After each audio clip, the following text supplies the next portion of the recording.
सभी हमारे पत्रकार भाई, आज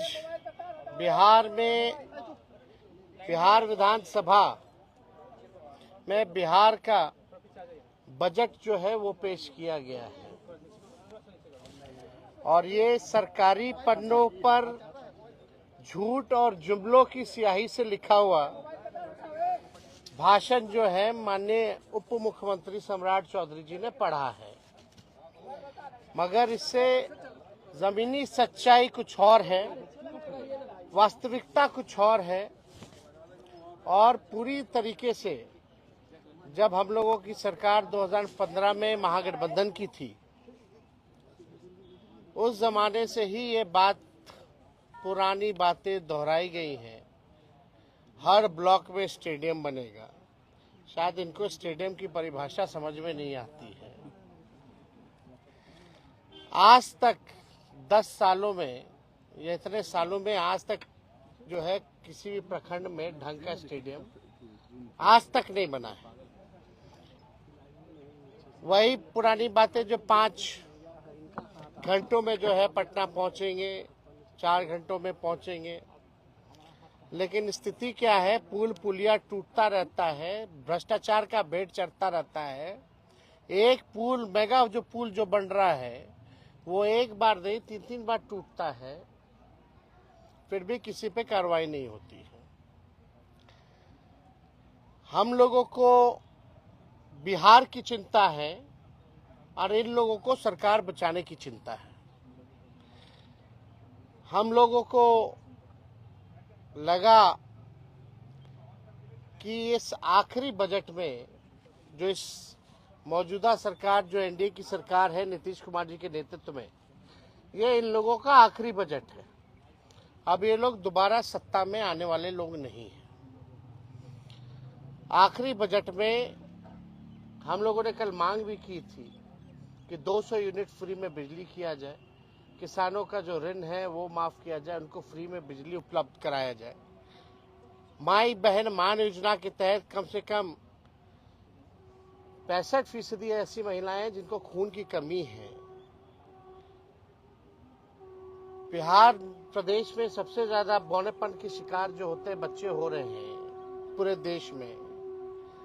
इनको कम से कम 2500 रुपया प्रति माह जो है वो दिया जाए। हम लोगों की मांग थी कि गैस सिलेंडर को जो है 500 रुपया कर दिया जाए। वृद्धा पेंशन, विधवा पेंशन, दिव्यांगों का पेंशन 400 से बढ़ा करके ये 1500 रुपए कर दे। लेकिन इसमें कहीं भी इस मौजूदा बजट में इस एनडीए की सरकार ने ध्यान नहीं दिया। लेकिन आखिर कब तक नहीं करेंगे? हम लोग हमेशा इस लड़ाई को लड़ेंगे और इनसे जो है नाक रगड़वा करके भी करवाना पड़े तो महिलाओं के खाते में उनको आर्थिक न्याय दिलवाने का काम हम लोग जरूर करेंगे। आप बताइए, 3,17,000 करोड़ का बजट इन्होंने बताया है भाई। 3,17,000 करोड़ का। टेक्निकल हम बात अगर पूछे तो सरकार को रेवेन्यू तो आ ही नहीं रहा, राजस्व तो मिल ही नहीं रहा, तो ये अचानक से 3,17,000 कैसे पहुंच गया? जब बिहार को रेवेन्यू ही नहीं आ रहा है तो ये 3,17,000 कैसे पहुंच गया? बात है कि ये इन्फ्लेटेड बजट है। बढ़ा चढ़ा करके अगर बोलना ही था तो 3 लाख का ही लोग 5 लाख बोल देते हैं, 5 लाख करोड़ करेंगे, तो इसका कोई मतलब नहीं है।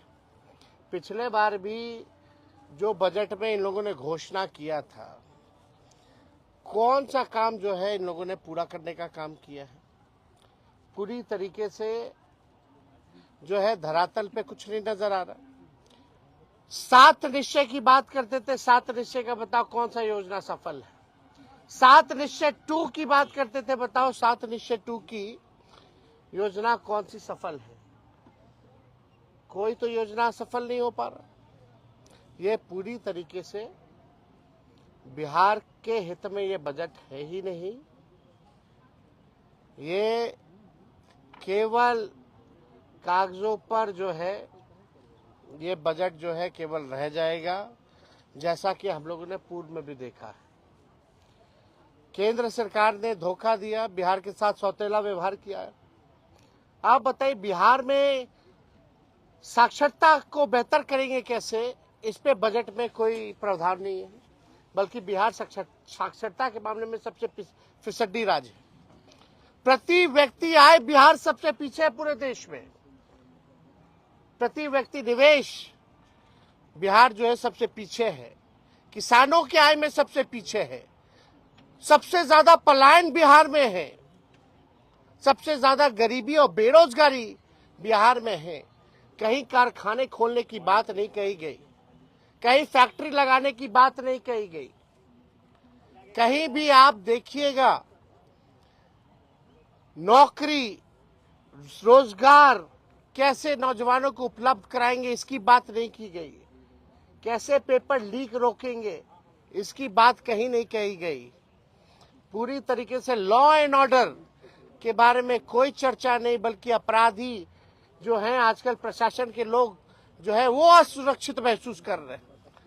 पुलिस कर्मियों को जो है मारा जा रहा है, कभी कौन माफिया मार दे रहा, सर फोड़ दे रहा, कभी गोली चला दे रहा।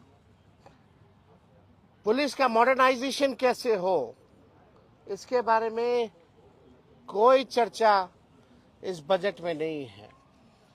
पलायन को हम कैसे रोकेंगे, इसके बारे में कोई चर्चा नहीं। बंद चीनी मिल हो, जूट मिल हो, इसको कैसे खुलवाएंगे, इसके बारे में कोई चर्चा नहीं है।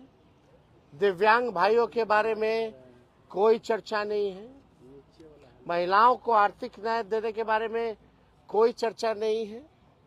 ये हवाई फल्ला चीज चलाएंगे, फल्ला चीज चलाएंगे। अरे तुम बस चलाओगे, कुछ चलाओगे तो बताओ कितना बस चलाओगे, कहां से चलाओगे, कौन से शहरों में चलेगा, या कैसे ट्रेनिंग दिलवाइएगा, क्या है उसका। केवल हवाई नॉर्मल बिहार ट्रांसपोर्टेशन का बस तो चल नहीं पाता है। आप लोगों ने भी देखा होगा, बिहार में ट्रांसपोर्टेशन नाम की कोई चीज नहीं है। और फलना बातें जो है कही जा रही है। गरीबी, बेरोजगारी, पलायन, महंगाई, मिडिल क्लास फैमिली हो या गरीब परिवार हो, महंगाई से सब लोग अफेक्टेड है, लेकिन महंगाई के बारे में कोई चर्चा नहीं की गई। यह पूरी तरीके से बेकार का बजट है, बिहार के हित में नहीं है। और इन लोगों को कोई बिहार कैसे अव्वल राज्यों में आए, बिहार के लोगों की तरक्की कैसे हो, इन लोगों को कोई चिंता नहीं है। हालांकि कल हमारा इस पे डिटेल में सदन में भाषण होगा। उस भाषण में एक एक चीज का जो है इन लोगों का पोल हम लोग खोलने का काम करेंगे। झूठ का पुलिंदा चलने वाला नहीं है। हम तो अपेक्षा किए थे जरा बता देते कि गुजरात को क्या क्या मिला, भारत सरकार में क्या क्या गुजरात को दिया और क्या क्या बिहार को दिया, इसके बारे में भी चर्चा करनी चाहिए थी।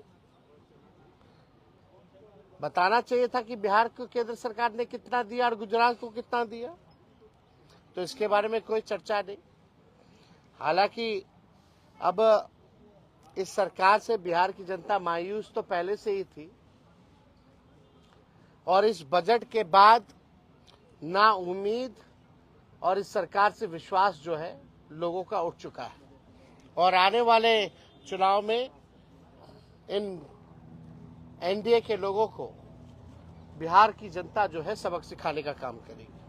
नीतीश जी तो गले लगा रहे हैं, नीतीश जी तो पूरा गले लगा रहे हैं। महिलाओं के लिए बीजेपी ने बाकी राज्यों में फ्रीबीज का ऐलान किया है। उम्मीद ये की जा रही थी कि बिहार में भी करेंगे, लेकिन आज के बजट में फ्रीबीज का ऐलान नहीं। तो आपको लगता है कि चुनाव नजदीक आएगा तब बीजेपी इस तरीके से ऐलान करेगी? भैया हम लोग लगे हुए, हमने शुरू में भी आज प्रेस कॉन्फ्रेंस में कहा और हमने कल मांग भी की थी कि अगर माई बहन मान योजना का कॉपी भी करना तो कर लीजिए।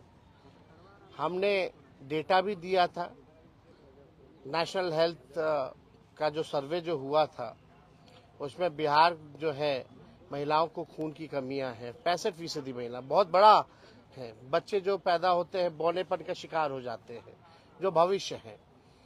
महंगाई है, गरीबी है, इनको आर्थिक न्याय मिलना चाहिए। तो सरकार कितना भी कोशिश कर रहे हैं, हम लोगों को जो भी करना पड़े इन महिलाओं को आर्थिक न्याय दिलाने की, ये हम लोग हमेशा मजबूती ढंग से हम लोग जो है इस बात को मनवाएंगे। और ये लोग नहीं करेंगे तो आने वाला जो हम लोगों का सरकार होने जा रहा है, पहले महीने से ही माई बहन मान योजना, इस योजना की शुरुआत करेंगे और माताएं बहनों को 2,500 रुपया हम लोग देंगे। काफी खुश लग रहे थे सम्राट चौधरी का पीठ ठोका उन्होंने।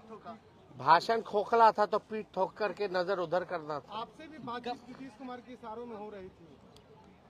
अब कभी आपका इशारों भी पीठ में ठोकते थे वो? तो सबका जो जाता है उसी को बोलते हैं कि आप ही लोग है अब भविष्य।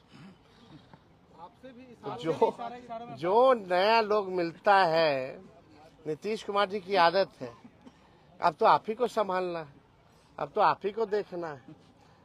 ये भी संभव तो ये तो आदत है। अरे पीठ ठोके ना ठोके, इससे क्या फर्क पड़ने वाला है? आपको भूले नहीं है, आपसे भी आपसे भी इशारों में बातचीत हुई है ना? क्या वो तो हर किसी को इशारा करते रहते हैं। कभी मुंह चबा चबा करके कह रहे थे, हम बोले हम पल्स खा रहे दिखा रहे थे, हमको इशारा कर रहे थे काय मुंह चबा रहे हो, बड़ा नोटिस कर रहे थे हम पे।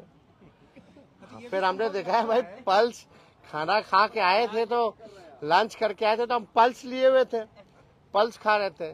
कोई बगल के एक मंत्री जो है नाक खोद रहे थे तो उनको भी नाक खोद करके दिखा रहे थे कायला खोद रहे।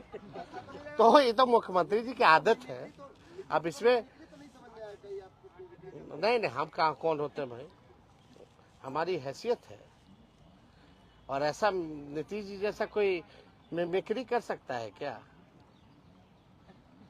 कोई नहीं कर सकता। अच्छा, ये संभव आपको लगता है कि चुनाव के कुछ महीने पहले फ्री बीज की कुछ घोषणा हो जाए जो आज नहीं हुई है?